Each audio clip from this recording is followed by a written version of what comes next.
This video covers the ALEX topic solving a linear inequality with multiple occurrences of the variable problem type 1. And for this, we're going to do 4 examples.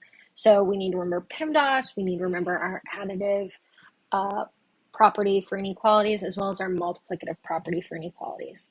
So here I have 6 minus 9x is greater than or equal to 30 minus 5x. So what I'm going to do is I'm going to go ahead and add 9x to both sides.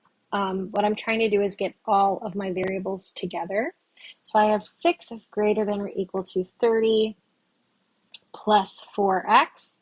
I then need to go ahead and subtract 30 from both sides. So I have negative 24 is greater than or equal to 4x. And then remember, we like our x's lonely. We're really trying to isolate our variable. So we're going to divide both sides by 4. So I have negative 6 is greater than or equal to x. For example 2, I have negative 3y minus 14 is less than or equal to 3y plus 16. And your brain might be going like, oh no, those y's are going to cancel. Well, remember our additive property, right? What I do to one side, I have to do the other. So they don't actually cancel out. I get negative 14 is less than or equal to 6y plus 16. So don't skip that step. Otherwise, you might have thought that they would cancel out. That's fairly common. Next, I need to combine my constants. So I'm going to subtract 16 from both sides to get all my constants on the left. I have negative 30 is less than or equal to 6y. We divide both sides by 6. I have negative 5 is less than or equal to y. If you're interested in how to graph these solutions on a number line or write them in interval notation, that has been covered in earlier videos, so take a look at the rest of this playlist.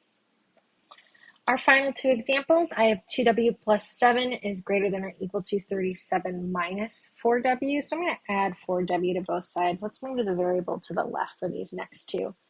I have 6w plus 7 is greater than or equal to 37.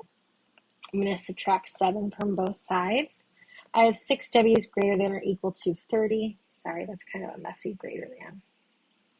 I need to get this w by itself, so I go ahead and divide both sides by 6.